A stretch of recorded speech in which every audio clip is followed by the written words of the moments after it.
The fists hammering the door at 3 a.m. sounded like they'd break it down.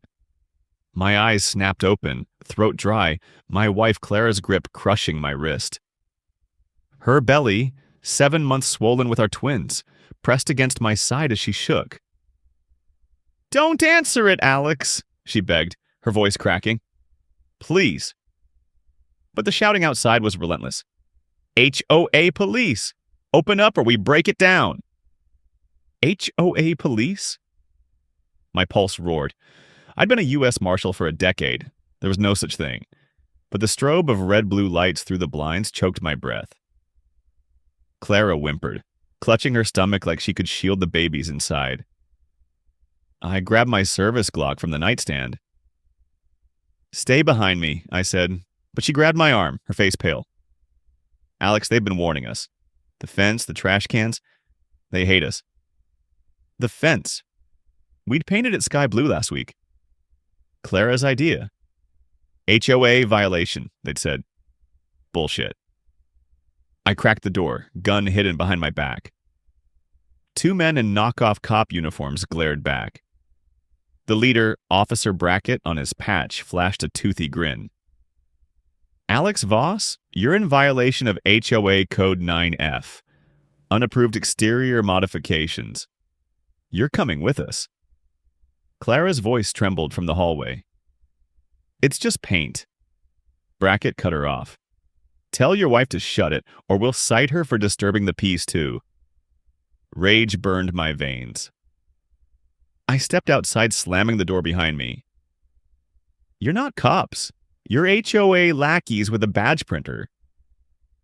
He smirked, nodding to his partner, a wiry guy with a spiderweb tattoo creeping up his neck. "Real enough to haul your pregnant wife to county for resisting." County? My finger twitched on the Glock's trigger, but shooting them would bury us in lawsuits. Worse, Clara alone, terrified? Brackett leaned in. "Or maybe we just confiscate that ugly fence. Chainsaws work fast." Clara had spent weeks sanding that fence, painting it with her dad before he died. My jaw clenched. "Touch it, and I'll—" "You'll what?" Spiderweb tattoo snorted, flipping open a knife. "We're the law here, Marshal." The blade glinted. Clara's muffled crying cut through the door. Protect her, at any cost. I lowered the gun, hands raised. "Fine. Let's go." Brackett cuffed me, the metal biting deep. As he shoved me toward their unmarked van, I spotted movement across the street.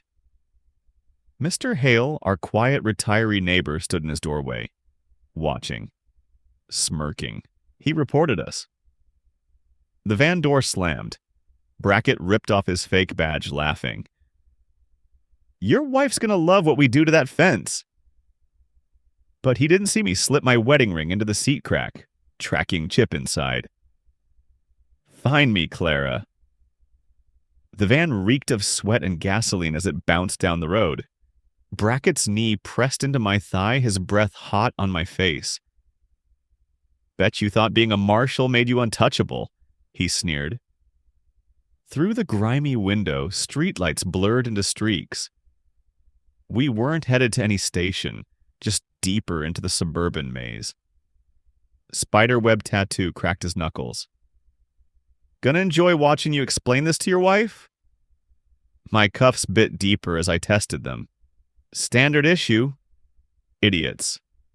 A sharp turn sent me slamming into the wall. That's when I felt it. The jagged edge of a bolt sticking out. I started working the cuffs against it, slow and quiet. "Where's your real badge?" I demanded, buying time.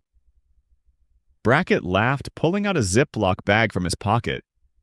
Inside, a bloody tooth. "Found this on a guy last week who asked too many questions." The van swerved into an abandoned community pool lot. Empty lounge chairs circled like vultures. Brackett yanked me out, my shoulder hitting concrete. "Welcome to your hearing, violator," he announced to the empty space. That's when I saw them.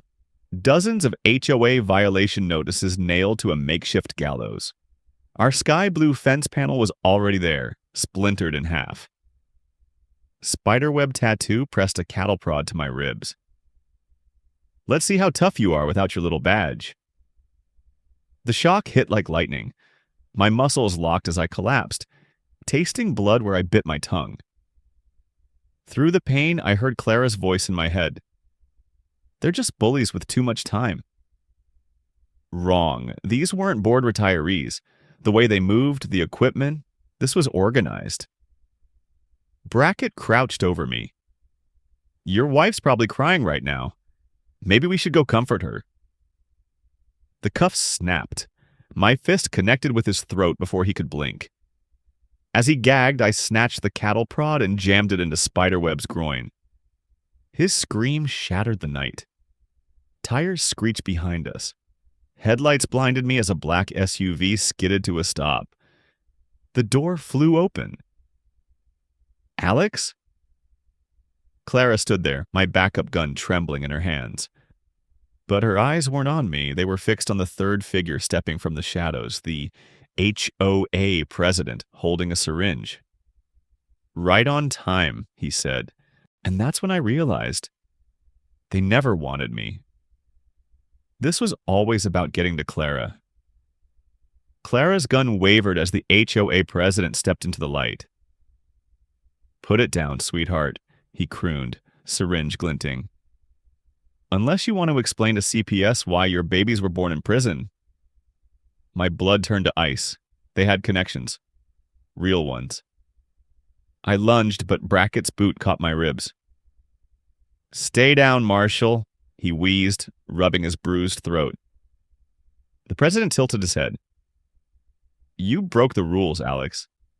That blue fence? A middle finger to our community. His polished loafers crunched glass as he circled Clara. But your wife, she's the real prize. Those twins? They'll fetch? Clara fired. The bullet tore through his shoulder. The syringe clattered to the pavement as he screamed. Chaos erupted. I tackled Spiderweb, driving his face into the concrete. Clara sprinted to the SUV, but Brackett was faster. He grabbed her wrist, twisting until she dropped the gun. Run! I roared. She didn't.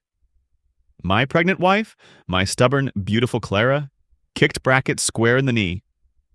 Something cracked. As he howled, she snatched the syringe and jammed it into his neck. His eyes rolled back. Out cold. We locked eyes across the lot. No words. Just terror and triumph. Then headlights flooded us again. 3 more cars skidded in, doors flying open. Neighbors poured out, not with pitchforks, but phones. Live streaming. Mrs. Grayson from the garden club stepped forward, voice shaking. We saw everything. The real HOA would never... A siren wailed in the distance. Clara collapsed against me, her belly pressing between us. They wanted to sell our babies, she whispered. The pieces clicked. The fake violations, the surveillance. That damn fence painting, it wasn't about the color. It was about marking us as troublemakers, the kind who'd fight back, the kind no one would believe. As real cops finally arrived, I held Clara tighter. This wasn't over. The HOA had layers, and we just scratched the surface. The police cuffed the unconscious Brackett as paramedics loaded the HOA president into an ambulance. But the moment the flashing lights disappeared down the street, Officer Ruiz, a guy I'd worked with on a drug bust last year, pulled me aside. Alex, he muttered, you need to disappear. Now. Clara gripped my arm, her nails digging in. What aren't they telling us? Ruiz glanced at the crowd of nosy neighbors still filming with their phones. That wasn't just some rogue HOA. They're connected to La Rosa Negra. My stomach dropped. The cartel's real estate arm. They've been buying up suburban developments for years, quietly. The babies, Clara breathed. Her hands flew to her stomach. That's why they... A gunshot cracked the night. Ruiz collapsed, blood blooming across his chest. Screams erupted as the crowd scattered. I shoved Clara behind a car just as another bullet pinged off the hood. Sniper. From the roof of the community center, a shadow moved. "Stay down!" I barked, pulling Ruiz's service weapon from his holster. His breath came in wet gasps. "Go!" He choked. "They own half the department." Clara pressed her hands to his wound, tears streaming. "Hang on, please." Another shot. This one grazed my shoulder. I returned fire blindly, shattering the community center's window. The shadow vanished. Sirens wailed again, closer this time. But were they coming to help? Or finish the job? I dragged Clara up. "We can't trust anyone." She nodded, face pale but determined. "The cabin, up north." As we sprinted for the SUV, I spotted Mrs. Grayson again. Not filming anymore, just watching. Smiling. They're everywhere. The engine roared to life. Clara clutched her belly, breathing through a contraction. "They're not taking our family," she gritted out. I floored it. Behind us, the first police cruiser skidded into the lot. Not to pursue us, to block the exit. The police cruiser's headlights blinded us as it skidded sideways, blocking the only exit. Clara's breath came in short gasps beside me, one hand white-knuckling the door handle, the other protectively cradling her belly. "Alex." I didn't hesitate. Wrenching the wheel hard left, I sent the SUV plowing through a line of decorative hedges. Branches scraped the windows like skeletal fingers as we bounced over the curb onto the golf course. Gunfire erupted behind us. Bullets pinged off the rear bumper. Clara ducked low, her voice steady despite the terror in her eyes. "They're not stopping." The golf course stretched before us, manicured greens glowing under security lights. No cover, nowhere to hide. Then I saw it, the maintenance shed near the 9th hole. "Hold on!" I slammed the gas, the SUV's tires tearing up pristine grass. Another bullet shattered the back window. Glass rained down as I skidded to a stop behind the shed. Clara was already moving, throwing open her door. "There!" She pointed to a golf cart charging toward us, two figures in dark clothes leaning over the handlebars. I raised Ruiz's gun.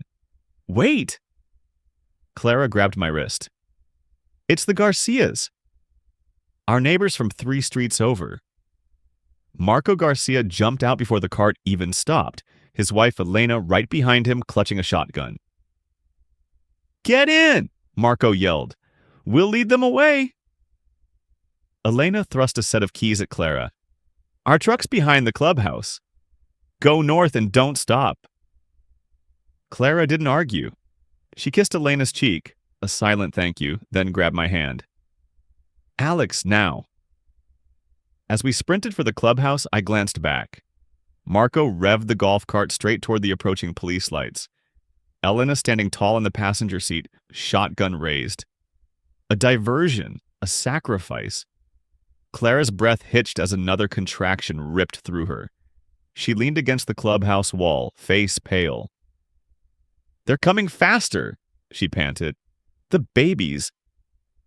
The truck started with a roar. I peeled out just as shouts erupted behind us. In the rearview mirror, the golf cart was surrounded. Marco and Elena on their knees. And standing over them? Mrs. Grayson.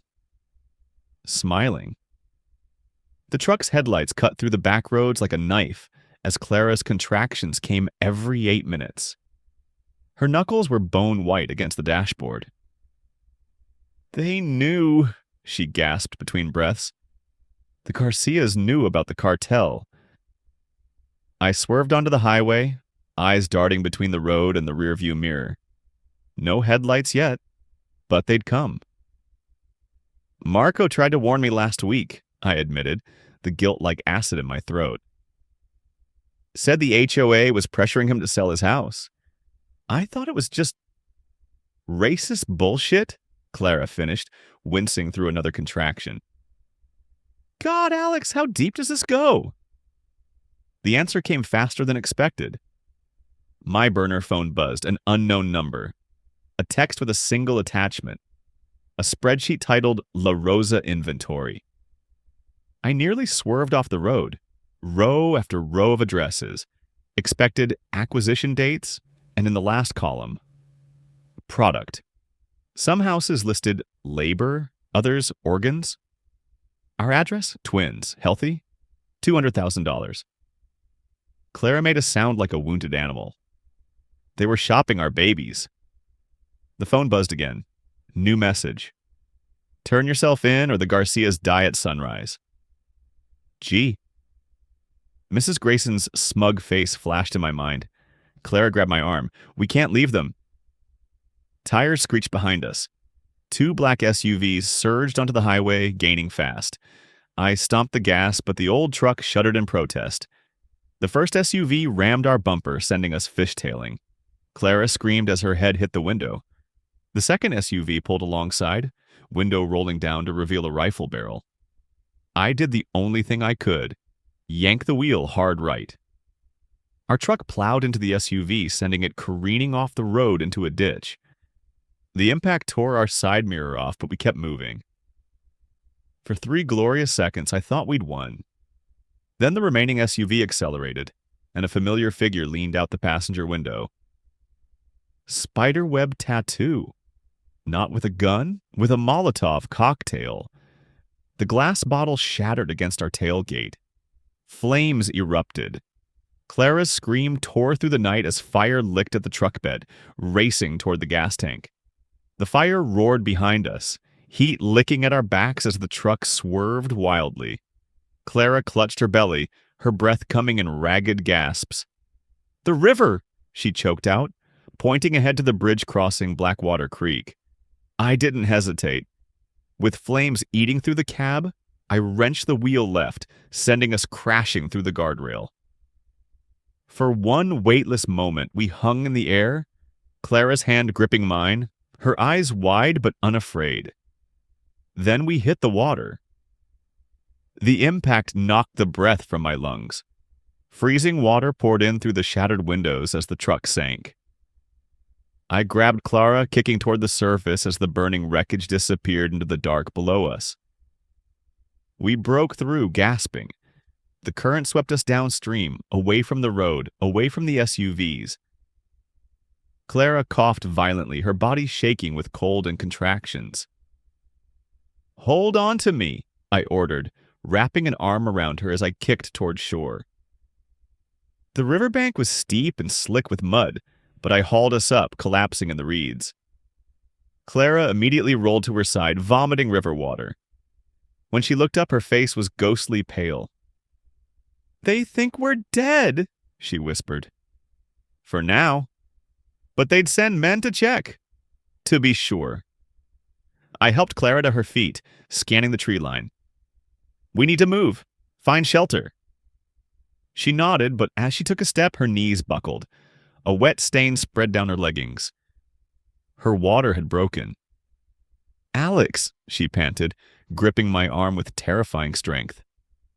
"The babies are coming now." A twig snapped in the woods behind us. Then another. Too close. Too fast. I dragged Clara behind a fallen oak, just as flashlights cut through the trees. Heavy boots crunched through underbrush.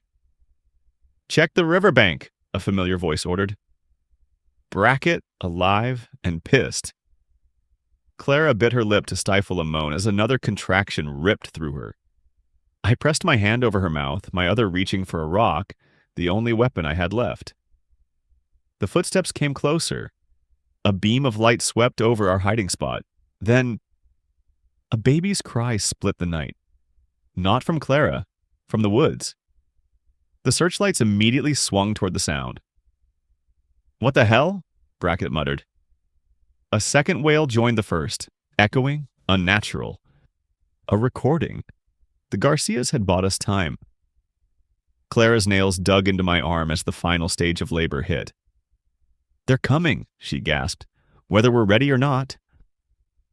Clara's scream tore through the night as the first baby crowned. I braced her against the mossy log, my hands shaking. No gloves, no sterile blankets, just blood and river water and the acrid smell of smoke still clinging to our clothes. "Push!" I begged, watching Brackett's flashlight swing back toward the river. Clara, now. She bore down with a guttural cry.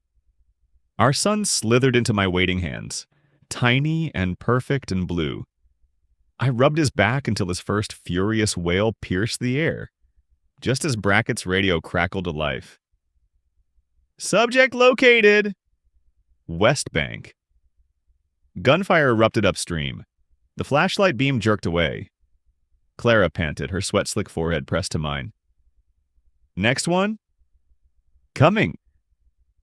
Our daughter arrived in a rush of blood and determination, her cries joining her brother's in a defiant chorus. I tore my shirt to wrap them, hands trembling not from fear but awe. They were here. They were alive. The gunfire moved closer. Marco Garcia emerged from the trees, one arm hanging useless at his side, Elena supporting him. Behind them, 3 figures lay motionless in the mud. "Took you long enough," Marco gasped, tossing me a pistol. Elena immediately knelt beside Clara, wrapping the babies in her dry jacket. "Police are 10 minutes out," she murmured.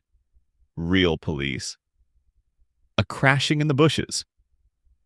Brackett stumbled into the clearing, gun raised, then froze at the sight of us. Clara sat up, our newborns clutched to her chest, her voice steel. "You lose." For a heartbeat, no one moved. Then Brackett's gun clattered to the ground. "They'll just send others," he spat. "You can't stop." The bullet took him between the eyes. I whirled to see Mrs. Grayson lower her smoking pistol, her floral dress splattered with blood. "I do love a happy ending," she sighed, then turned the gun on herself. The silence that followed was broken only by our baby's soft hiccups. Dawn broke as the helicopters arrived. Real marshals this time, swarming the riverbank. A medic took the twins, but Clara refused to let go of my hand, even as they loaded her onto a stretcher.